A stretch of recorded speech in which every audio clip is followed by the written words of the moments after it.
Hi everyone, I am Savita Sharma. Welcome to Savita's tutorials. आज की video में बीपीएससी 134 का एक इंपॉर्टेंट क्वेश्चन डिस्कस करेंगे, क्षेत्रवाद। क्षेत्रवाद काफ़ी इंपॉर्टेंट टॉपिक है, पूरा टॉपिक है, इसके बहुत सारे क्वेश्चंस बनते हैं। तो इस क्वेश्चन को आज हम करेंगे कि क्षेत्रवाद क्या होता है, इससे आप क्या समझते हैं और क्षेत्रीय संगठन के विकास पर इसका प्रकाश डालिए। देखिए, सबसे पहले सबसे इंपॉर्टेंट टू नो है कि बीपीएससी 134 आपका जो है सब्जेक्ट कोड, ये अंतर्राष्ट्रीय संबंध में बताना है आपने। पूरा ऑन मतलब ऑन अ होल दे लेना है इसको, अंतर्राष्ट्रीय वर्ल्ड लेवल पर बताना है। कोई भी चीज़ आपने बताना है तो इसको पूरे वर्ल्ड के, विश्व के स्तर पर बताना पड़ेगा, अंतर्राष्ट्रीय स्तर पर बताना पड़ेगा, ठीक है। राष्ट्रीय स्तर पर नहीं लेना है इसको। तो ये सबसे इम्पॉर्टेंट है, इसलिए हम इसको अंतर्राष्ट्रीय संदर्भ में समझेंगे। और सबसे पहले वीडियो स्टार्ट करूँ उससे पहले छोटी सी रिक्वेस्ट है, चैनल सविता स्टूडियो को जरूर सब्सक्राइब करिए, क्योंकि इस तरह के इंपॉर्टेंट क्वेश्चंस के इजी नोट्स बहुत इजी अप करके मैं लाती रहती हूँ। जैसे कि आई होप आपने देखा होगा, शीत युद्ध को मैंने एक्सप्लेन किया है। शीत युद्ध और यथार्थवाद, इन सभी क्वेश्चंस को काफ़ी इजी अप करके मैंने प्रोवाइड किया है आप लोगों को। सो इन वीडियोस को आप ज़रूर देखें, नहीं देखा है तो लिंक डिस्क्रिप्शन बॉक्स में प्रोवाइड कर दूंगी, इनको ज़रूर देखें। और आज इस क्वेश्चन को हम समझेंगे, बहुत इजी अप करूँगी इसको, बहुत इजीली आपको ये समझ आएगा। तो इसको पॉइंट्स रूप में आपको समझाने की कोशिश करूँगी, और इसको आप एक कहानी की तरह समझें। और जैसे आप कहानी इंटरेस्ट लेते हैं, कहानी में आपको इंटरेस्ट होता है, उस तरह से इस टॉपिक में भी इंटरेस्ट आएगा। और फिर जब कोई चीज़ इंटरेस्टिंग लगती है, समझ आती है, तो आप उसको याद भी रहती है और लिख भी लेते हो। तो इस तरह से इसको समझेंगे आज। वीडियो पसंद आए तो प्लीज़ सब्सक्राइब और शेयर ज़रूर करिएगा। पूरा वीडियो देखें तभी समझ आएगा, बीच में स्किप करते जाओगे तो टॉपिक क्लियर नहीं होता है और फिर समझ भी नहीं आता है, ठीक है। तो पूरा वीडियो देखना कंप्लीट। देखिए, क्षेत्रवाद क्या है। सबसे पहले तो क्षेत्रवाद को समझते हैं और इसे अंतर्राष्ट्रीय संदर्भ में समझेंगे, ठीक है। सबसे पहले क्षेत्रवाद एक विचारधारा है, एक थॉट है, एक सोच है, ठीक है, जिसका संबंध ऐसे क्षेत्र से होता है। तो क्षेत्रवाद एक ऐसा टर्म है जिसे जिसे हम समझ सकते हैं कि धार्मिक, आर्थिक और राजनीतिक कारणों से पृथक अस्तित्व के रूप में प्रयासरत रहता है।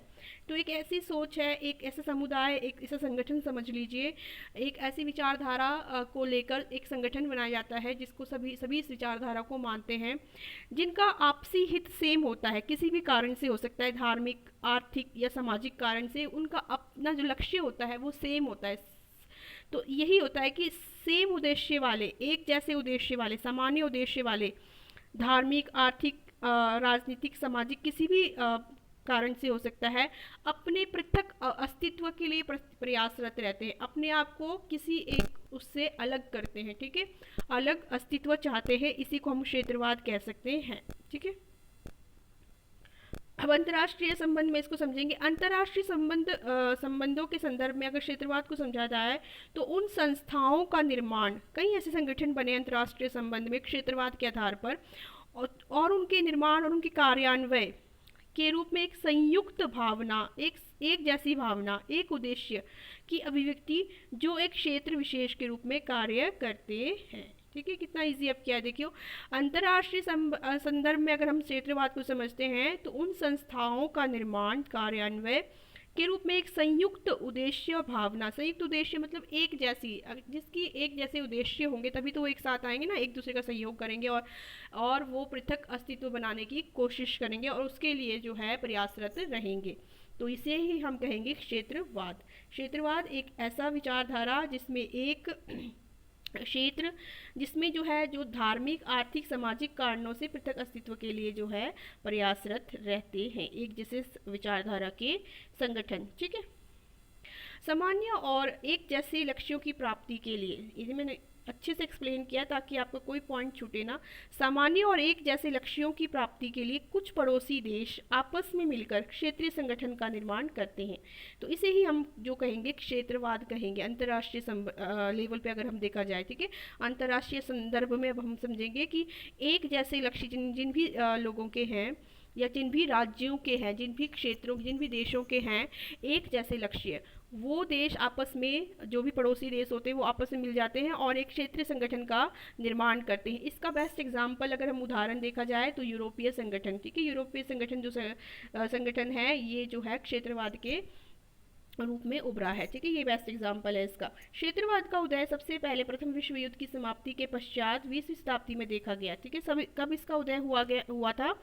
प्रथम विश्व युद्ध के बाद। इसके बाद इसकी नीड को महसूस किया गया, समझा गया, ठीक है, कि हाँ एक जैसे उद्देश्य वाले लोगों को आपस में संगठन की स्थापना करनी चाहिए। सबसे पहले इसका प्रस्ताव 1943 में डेविड मित्रानी ने लाया था, जो कि अपने पुस्तक में उन्होंने क्षेत्रवाद को कार्यात्मक क्षेत्र के रूप में जिसमें सभी सदस्य राज्य सहयोग और निकटता, तो कार्यात्मक क्षेत्र को एक्सप्लेन किया गया है कि कार्यात्मक क्षेत्र में जिस डेविड मित्रानी ने क्या बताया कि सदस्य राज्य जितने भी इसमें सदस्य होंगे संगठन में, वो सहयोग और निकटता के दृष्टि से कार्य करेंगे। और इस प्रस्ताव को उन्होंने प्रस्तावित किया था अपनी पुस्तक जो कि उन्होंने लिखी थी 1943 में, ठीक है। उसमें कार्यात्मक क्षेत्र को उन्होंने एक्सप्लेन किया था।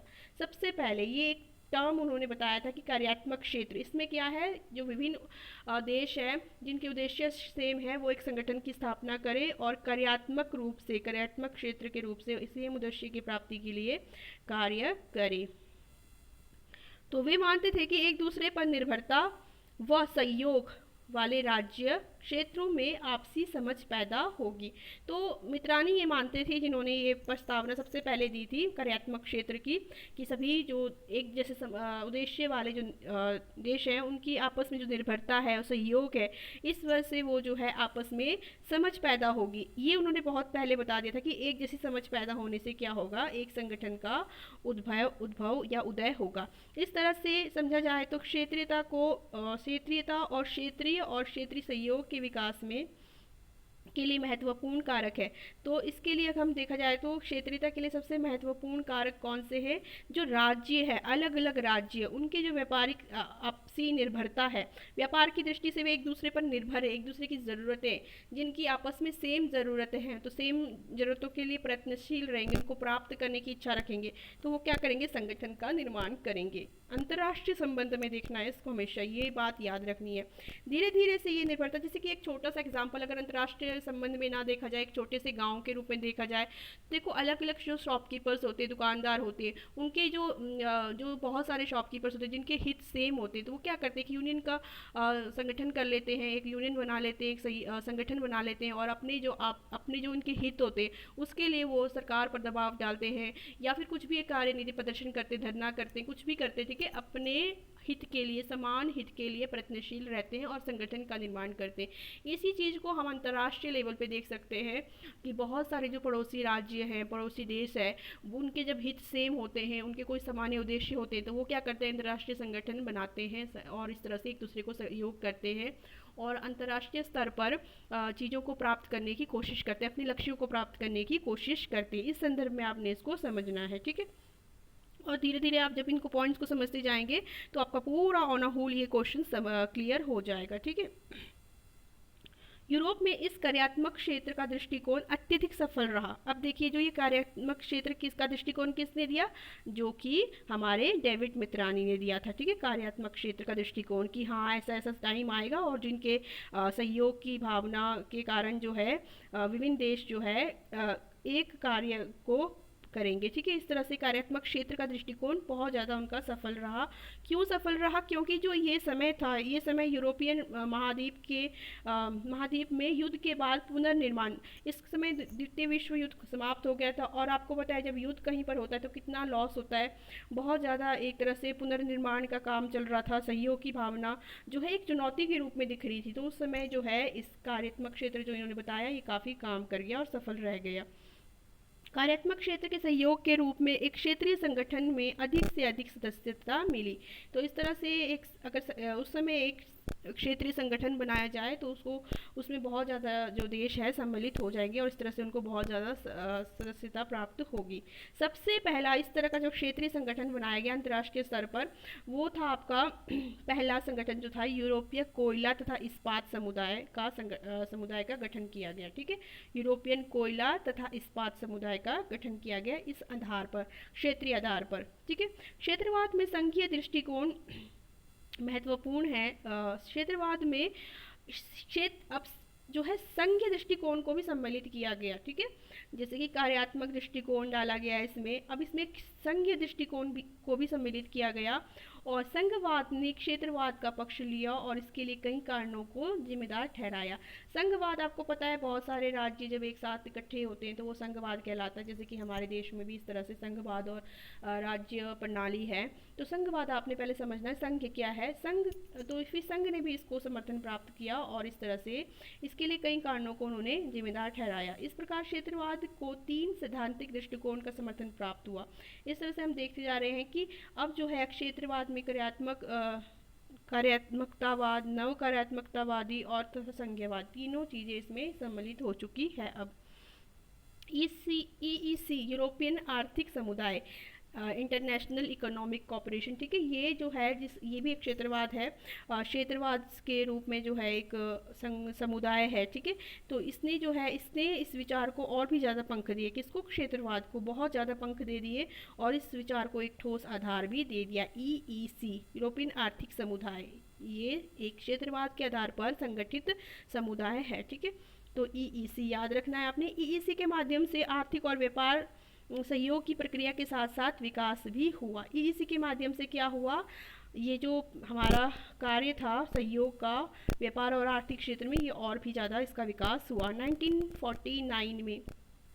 1949 में यूरोपीय परिषद की स्थापना की गई। ये भी अलग अलग देखो एग्जाम्पल हमारे पास आ रहे हैं, जो कि हमारा क्वेश्चन था क्षेत्रीय संगठन। तो कौन कौन से क्षेत्रीय संगठन की हमने बात की, EEC की बात की, यूरोपीय परिषद की बात की, ठीक है।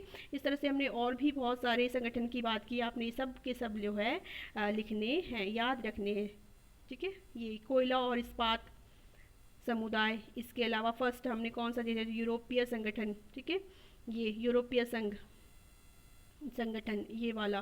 तो इस तरह से हमारे सारे क्वेश्चन में ही हमारा ये था कि संगठन, क्षेत्रीय संगठन के बारे में, इनके विकास के बारे में प्रकाश डालिए। तो ये इस तरह से हमने देखिए सारे संगठन हमने इंक्लूड कर दिए, किस किस तरह से आए ये। इस तरह से आपने क्वेश्चंस को इजी अप करना है। यह पहला संगठन था जिसने लोगों के नागरिक व राजनीतिक अधिकारों की रक्षा के लिए 1950 में मानव अधिकारों पर कानूनी रूप से यूरोपीय समझौते को अपनाकर एक क्षेत्रीय मानवाधिकार प्रणाली की स्थापना की। तो ये वाला जो हमारा हमने अभी अभी पढ़ा यूरोपीय संगठन, ठीक है, यूरोपीय परिषद, 1949 में इसका उदय हुआ, यूरोपीय परिषद। तो ये एकमात्र ऐसा संगठन था, पहला संगठन था जिसने लोगों के नागरिक राजनीतिक अधिकारों की रक्षा के लिए 1950 में मानव अधिकारों पर कानूनी रूप से यूरोपीय समझौतों को अपनाकर एक क्षेत्रीय मानवाधिकार प्रणाली की स्थापना की। शीत युद्ध के संदर्भ में अगर हम क्षेत्रवाद को समझा जाए तो शीत युद्ध आपको पता है कि जो यूरोपीय देश थे आपस में उनका मनमुटाव, उनके बीच में जो युद्ध की स्थिति बनी हुई थी वो क्षेत्रवाद है, शीत युद्ध है। उसके संदर्भ में अगर हम देखा जाए कि क्षेत्रवाद को, तो इस समय पश्चिम और पूर्व में बढ़ती प्रतिस्पर्धा के बीच सहयोग और सुरक्षा की भावना तो बहुत दूर की बात थी, बहुत पीछे रह जाती थी। परंतु क्षेत्रवाद ने यहाँ पर भी नाटो व वार्सा संधि जो संगठन बनाए गए, इन संगठन के द्वारा यूरोप में सुरक्षा और सहयोग की भावना को बनाए रखा। दो मतलब यहाँ पर संगठन आ गए आपके जो कि क्षेत्रवाद के आधार पर बने, नाटो व वार्सा संधि, ठीक है। तो ये भी शीत युद्ध के समय पर अंतर्राष्ट्रीय स्तर पर जो है क्षेत्रीय संगठन आप बता सकते हैं।